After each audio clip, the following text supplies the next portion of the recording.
जय जगन्नाथ जय हिंद जय भारत मु प्रभात आपण समस्त के स्वागत करुच्ची आज एक नुआ वीडियो को वीडियोटी निहाती भाव आप समस्त काम लगे बोली मोर आशा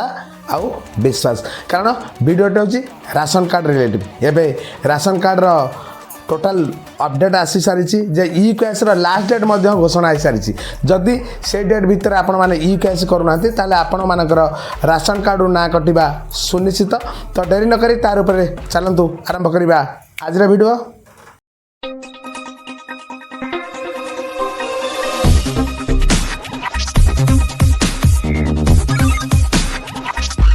बंधु आम आज राशन कार्ड e-kyc की लेकिन जो अपडेट आसी तार ऊपर करवा क्लीयर आलोचना तेणु समस्त की अनुरोध कर वीडियो शेष पर्यंत देखूँ आपन टोटाल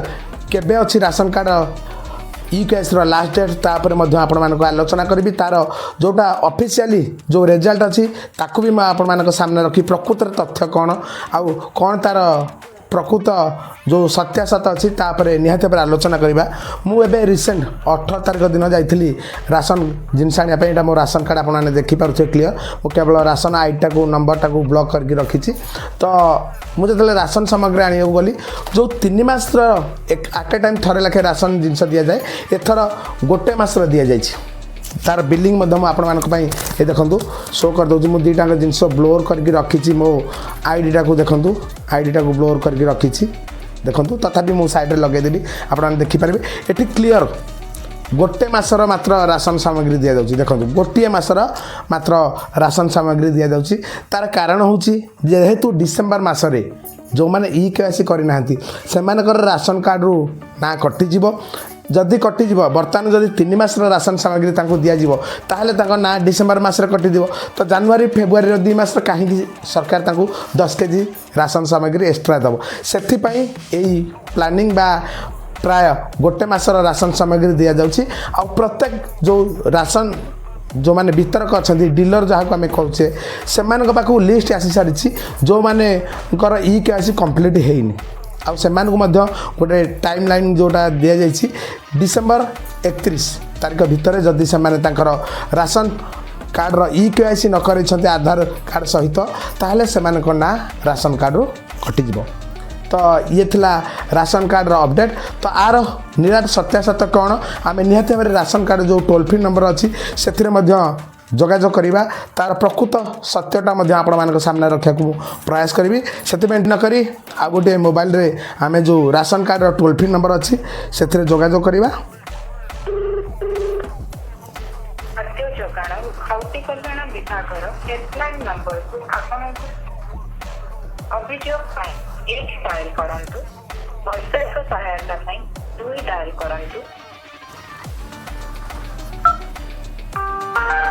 हमें 2 पीछे ओडिशा खाद्य योजना और खाउटी कल्याण विभाग हेल्पलाइन नंबर 1967 को आपनको स्वागत आपनको नाटी कहतु आगे मो ना प्रभात कुमार स्वाई कौन जानिया को चाहउछंती मैडम मो परिवार रे मोर भाई अछि जे कि बाहर रहउछि तो से e-kyc करि नाहंती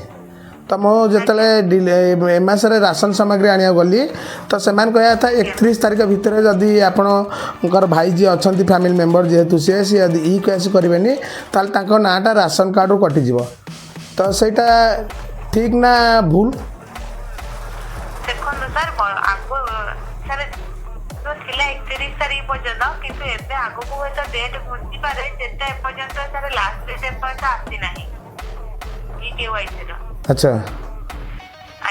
ना जे पर्यंत आसी नहीं आपण जेते बेले भी चाहिले करि परिबे किंतु आगरो कहउतले जे लास्ट डेट रहउची 30 तारिख पर्यंत तो एबे आहुरी पहुंची डेट केबे जेते सेमति किछि जाना नाही नहीं जदि सेमिति मैम जाना नहीं ए मासरे जो राशन जिनस दिया गला प्रत्येक मासरे जो प्रत्येक थर राशन सामग्री दिया जाए 3 मास लाखे करके दिया जाए तो एथर गोटे मासर दि जाए तेणु जो मैंने भी अच्छा से पचरा जाने कहते जेहेतु 31 तारिखटा लास्ट डेट हो तो हुए तो जो मैंने अयोग्य हो जनवरी फेब्रुआरी राशन सामग्री मिलनी से मासिकिया कर अच्छा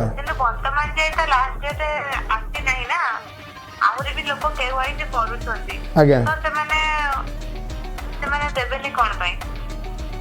ना ना से माने दौरान तो सहीटा मना करना से माने ए मासर राशन सामग्री देइछन्ति बट आम मानक भितर जड़े साधारण जे उपभोक्ता ता मन में यहाँ गोटे उंकी मारुची जे जेहेतु प्रत्येक थर 3 मास लाखे राशन सामग्री दि जाए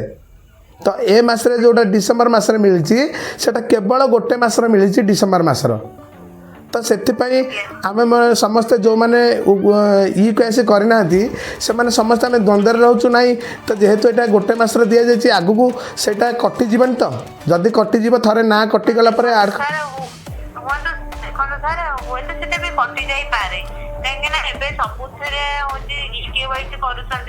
आज्ञा तो जब भी जे बाहर रहउची कि कोन बाहर जो माने रहउचंती से माने डीलर को पाखरु करंतु नहले आसी कि ताको गारे हो कि जोटी हो आसी कि ताका ब्लॉग रे करके जानतु। अच्छा अच्छा ठीक है तो सर सब आडे होची हेति ना e-kyc करिया पई तापरे e-kyc करिया पई सरकार आपन को बहुत टाइम देई जंती। हां मासे के 2 मास नो प्राय तो बहुत दिन बरे हेलानी e-kyc कहले जे आपन को लास्ट डेट रहइबो 30 तारिख। Okay ma'am thank you ma'am. Thank you sir. तो हाँ दर्शक बंधु आपण मैंने समस्ते बर्तमान शुणुले लाइव पूरा डायरेक्ट मो जो खाद्य जोगाण डिपार्टमेंट अच्छी जो टोल फ्री नंबर अच्छी से कॉल करी से अस्वीकार करूना कारण जेहेतु प्रत्येक थर 3 मास लाखे राशन सामग्री जोगे दि जाए एथर किंतु समस्त को गोटे मासर राशन सामग्री जोगे दि जाए तो जेहेतु से गोटे डेट फाइनाल तो है कहते जे e-kyc डेट फाइनाल है यही डेट्रे कटब बोली किंतु से माने भी डाउट रे अछंती जे कटि जिबार संभावना मध्य बहुत परसेंट अच्छी 90% कटि जिबार चांस अच्छी कारण गोटे मासर एथि पे दिया जाइछि कारण जदि गोटे मासर जी अयोग्य ताको 2 मासर काहे देबे जदि डिसेम्बर मासरे से मानकर ना कटि जाए डिसेम्बर एंडिंग रु ताले जनवरी फेब्रुआरी राशन सामग्री ताको दबा दरकार नै सेति पे से माने कोन करिसंती ए मासरे केवल डिसेम्बर मासर ही राशन सामग्री मिलिछि आ मु जति कि डीलर को सहित आलोचना करथले से माने भी कहथले तांका पाखु गोटे लिस्ट पळे आसीछि जे एई मानकर e-kyc कंप्लीट हेनी एमान को डाकी e-kyc कंप्लीट करांतु जदि भी करूना ताहले हुए तो से जनवरी मासर राशन कार्ड कटि जाए तेणु सबू दर्शक बंधु मानक बा समस्त अनुरोध करी जदि भी आपण मानकर e-kyc कंप्लीट करे ना ताले निहाती भाव आपण माने आपण मानक गाँ को विजिट करंतु सेठी आपण मानकर e-kyc डीलर पाखे जाकि कंप्लीट करंतु बर्तमान भी ओपन अच्छी e-kyc तो आपण माने जो माने बाहर रहउछन खास करी ओडिशा बाहर रहउछन सेठाकर जो डीलर मान अच्छे सहित जोगाजोग करके e-kyc कंप्लीट करंतु जदि हेई पारुनी ताले निहाती भाव दिन 2 दिन पई आसंतु डिसेम्बर 30 तारिख पूर्व आसी पहुँचिकी आपण मानकर e-kyc कंप्लीट करके पुणी थे आपण मानकर जो राज्य अच्छी जो आपण मानकर परिवार भरण पोषण करने आपण मानकर आर्थिक स्थिति सुदृढ़ करने जो जॉब कर जगह को फेरी जातु तो भावुँ निहाती भाव आपण मानकर समस्त ये वीडियोटी काम लगे तो हुए तो आपण मानकर काम न लगे आपण मानकर सांग साथी परिवार लोक जो मैंने बाहर रोचंती से निहाती काम लगे से ये वीडियोटी को आपण मानकर सांग साथी परिवार मान पाखे शेयर करूँ एवं गोटे लाइक कमेंट करने भूलिए नहीं रही जय जगन्नाथ जय हिंद जय भारत।